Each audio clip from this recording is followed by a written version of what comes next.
I think it's important to really understand in order to elevate. Yeah, thank you, Eric. Thank you, Eric. Eric, that's my birthday twin. That's my man. In order to elevate, it's going to take massive action. It's going to take massive action. And I remember, as you guys, those of you that were on, you may recall, I talked about my son, who was a little skinny boy, very short, or whatever the case may be.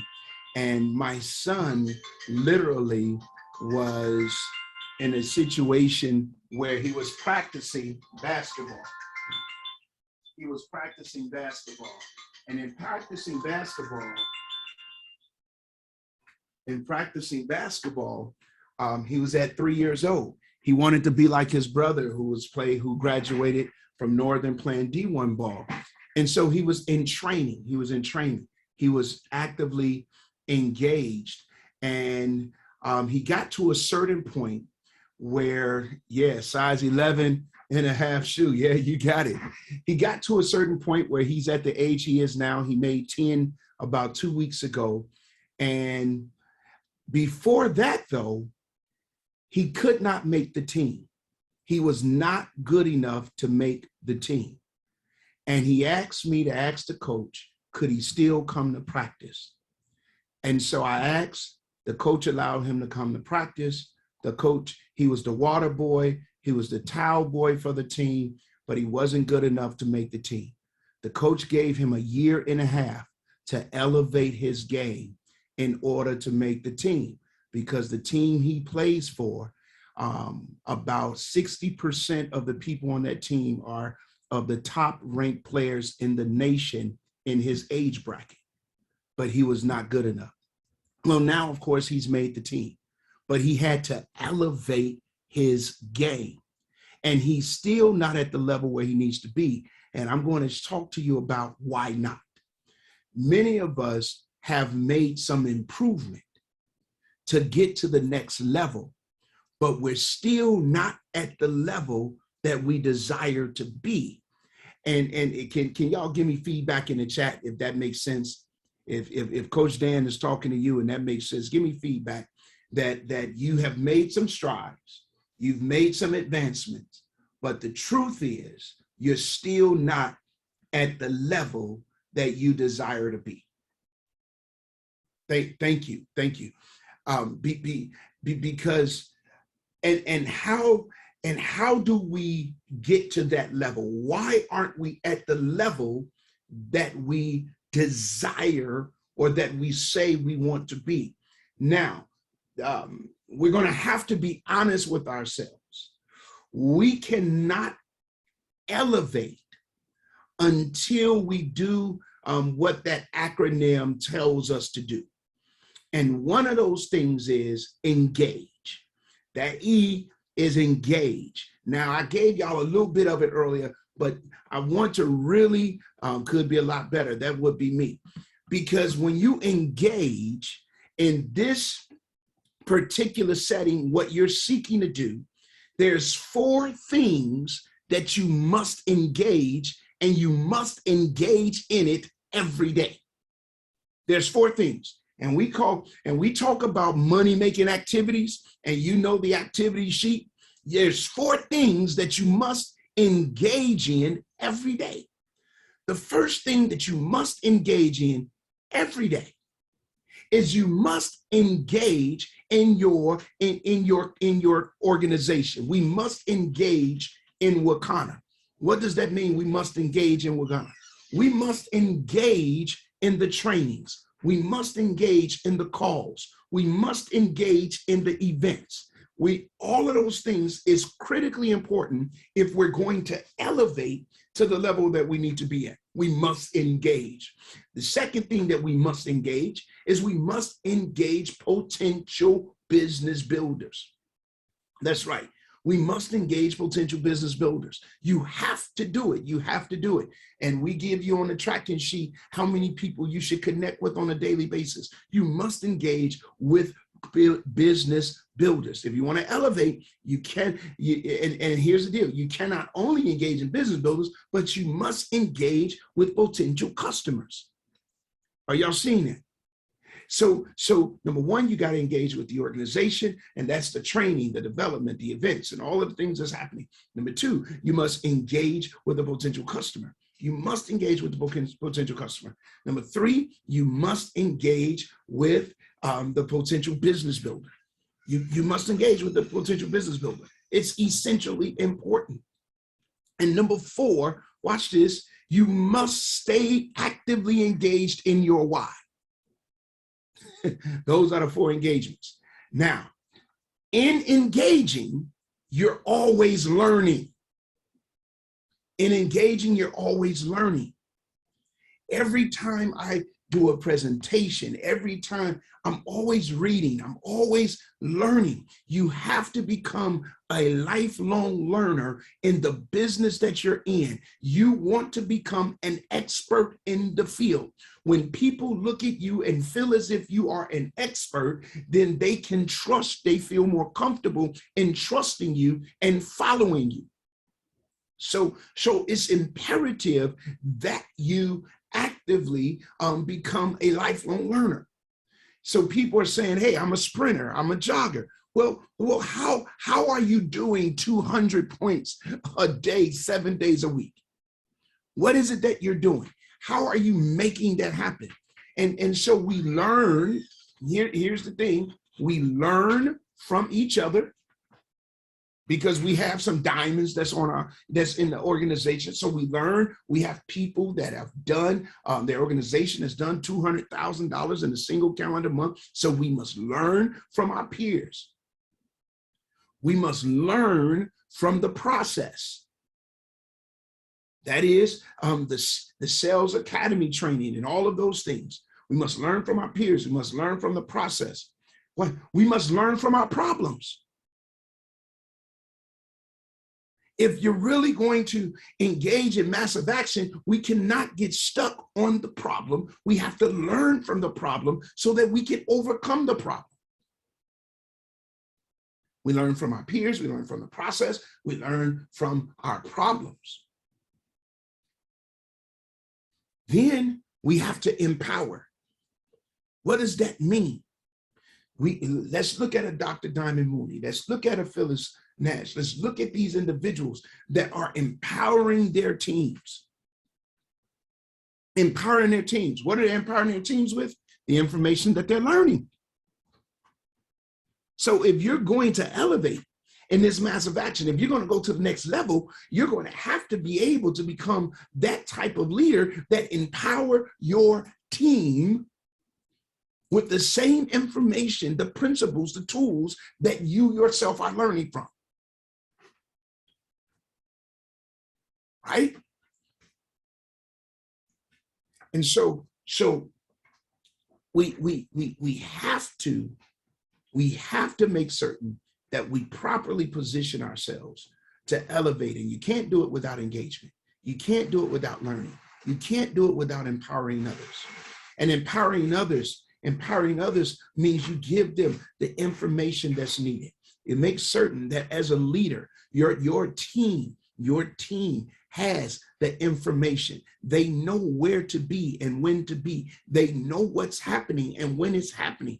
Take ownership and make certain that your team is in proper alignment with where it is that they're trying to go. And they know how to navigate. They know how to, are y'all understanding? They know how to work the system. You must empower your team because you cannot, it will be very difficult, I should say, to carry the weight and carry the load by yourself, and you will become overwhelmed in this process and then hit burnout. And so you must empower your teams. You must empower your teams to duplicate the efforts. So engage, learn, empower. Here come the V. Void. Void. Somebody put that in the chat. Void. Put that in the chat. You have to void some things. That means you have to make certain, when you void something, that means it's no longer valid. Let me tell you what's no longer valid: excuses. You've heard me say this time and time again. Moni may be able to say it with me in concert. Excuses are tools of the incompetent, used to build monuments of nothing, and those that choose to use them seldom amount accomplishes what? Nothing. Nothing. Anything. Y'all see that? Excuses are tools of the incompetent. Here's the thing about an excuse, you guys.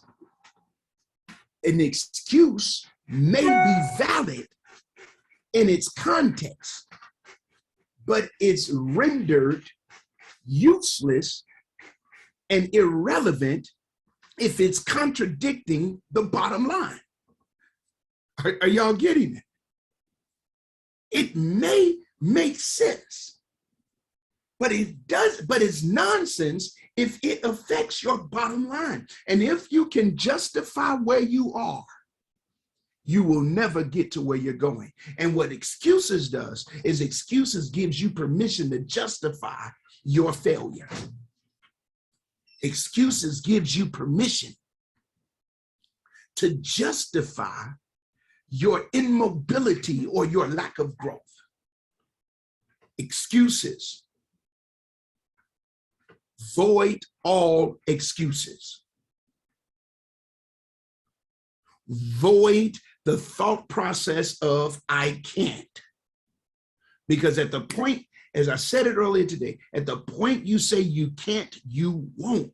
And in this massive action, you have to tell yourself, I am jogging now, but this jog is about to become a sprint. You have to tell yourself, I'm walking now, I'm at a fast pace now, but it's going to become a sprint. And the more you tell yourself it's going to become a sprint, and the more you tell yourself what you need to do to sprint, then you'll begin to see yourself actually doing it. Void all excuses. Void the girl called Nellie. Void negative Nellie. Because you got to understand that whenever you make a conscious decision to do something that is different or abnormal, there are going to be people to criticize your decision, especially if they don't understand it or cannot do it themselves. You have to understand that. You have to understand that. So you have to void those things out. In this massive action, there's going to be distractions, you guys. And I want to congratulate all of you for the push that you're doing right now, because everybody is not built for this. But you made a conscious decision that you were going to take massive action so that you can elevate and move to that next level. You made that decision. So now let's not look back on it. Let's push forward.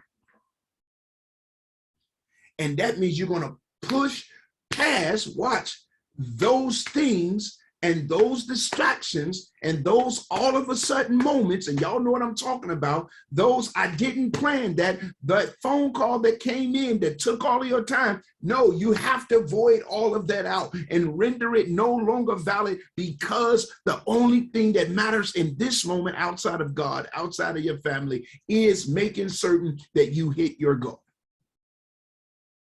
That's the only thing that matters. So we got to engage, we got to learn. We have to empower. We have to void. We have to act. Here's the thing about my son, going back to Josiah. So at one point in time in this last season, I told him this spring season that we're in now, if he doesn't show me major improvement, I'm going to pull back from the investment that we're making for him to play basketball. because I said there's a difference between being a basketball player and just playing basketball. There's a difference between becoming a diamond in Wakana and just becoming a dispensary owner or owning a dispensary. There's two different things. And the difference between just owning a dispensary, an online dispensary in Wakana, and owning a diamond or double diamond dispensary in Wakana, the difference is the action, the activity that you are engaged in. And I told my son, I said, I see you in training that I pay for 6 days a week. And yes, when in training, I see you going at it. But I do not see enough activity when you're at home on your own when nobody's telling you to do it. So it's not good enough for the massive action crew. It's not good enough for you to just engage in everything that the corporation is doing. You have to begin to engage in activity that you're willing to do on your own. The difference between you succeeding and failing is the activity that you engage in. This tracking sheet that we're discussing, that we're utilizing as a metrics or as a tool, this particular tracking sheet is designed to do primarily one thing: increase your activity, get you to engage in money-making activities on a consistent basis. That's what this thing is all about. Activity, activity, activity. And in order for you to engage in the right type of activity and do the right thing consistent enough, long enough, so it eventually be enough, that in order for you to do that, you have to take ownership of your time. You have to take ownership for your time. Take ownership of your time. It is necessary. That means there's some things, and here's what I said to Josiah, because he's our context, our point of reference for today. I said, so that means there's some things you have to give up now in order to get to where you're trying to go later. So that means you have to make a choice. Do I watch Disney Plus? Or do I spend 30 minutes practicing my basketball drills? You got to make a choice. Do I watch my favorite movie on Netflix? Or do I take that hour and a half, 2 hour time and work on my agility skills so I can keep my balance? You have to make a choice. Do I spend 5 hours or however long because it's the weekend on my game with my friends? Or do I actually go outside and shoot 500 free throws so that I can increase my free throw percentage? Are y'all seeing this? The time is yours. The question is, what are you going to do with the time? Let me just bring it home.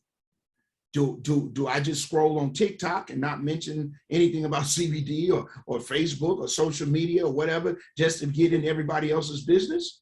Or while I'm scrolling, do I utilize that time to make certain that I am posting and actively engaging so that people could begin to understand what I do about my business? Do I watch my favorite TV series? And do I binge watch clickbait? Or do I make certain that I'm doing what I need to do and putting enough bait on the hook so I can get new customers and I can get new business builders? Your time is very, very important. And that your time is your most valuable asset and commodity for your money-making activities. So use your time wisely. Then the last thing, as I get ready to come to a close, because I only got 2 minutes, and then I'm gonna pass it to Mr. Diamond Mooney for our general training on tonight. Here it is. The last thing is you must know that E is you must encourage yourself, because this thing can be tiring. This thing will have you up 17 hours a day if you're sprinting like that. And sometimes you may not see the fruit in the beginning, And so you got to encourage yourself to keep going till you get to the ending. There are going to be moments where it's going to feel like you've hit a glass ceiling, but you have to encourage yourself to shatter the glass. There are going to be moments of discouragement, but you have to encourage yourself that you can continue to push and you can continue to win. Here it is, last point. Prince Josiah, he was in a game this past weekend, and he missed. He could have had about 30 points, but he blew a lot of layups. I don't know what was wrong. And so during that process, though, he began to cry. And everybody was trying to cheer him up, and nobody could cheer him up. And there was still a lot of game left. And so I said, I couldn't do anything because I'm not coaching right now because of my injury. So during one of a loose ball, I called him over. I said, nobody can encourage you but you. You got to talk to yourself, and you got to tell yourself to keep shooting. You got to tell yourself to move on to the next play. You got to tell yourself that you'll be able to do it. Nobody can do this now. It's time for you to encourage yourself. Get out of your own head and go out there and win. By the grace of God, they blew the team up. They blew the team out, not by the grace of God, because that's a shame, but they blew the team out by 50-something points. But my point of it is he had to take ownership of his own emotions and encourage himself to keep fighting and to keep pushing. And I want you to know, just when you think that it's over, just when you think that you can't go any further, when you learn how to encourage yourself, that's when you really elevate to the next level. I trust and pray that this was helpful for you today. And so if it was, y'all say something back to me in the chat line, and I'm going to go ahead and segue and leave this to Minister Mooney. And then I got another group of leaders that I'm getting ready to go and coach and help this organization deal with communication, better communication. Thank you guys so much. I love you guys. I appreciate you. Dr. Diamond Mooney is on you, baby.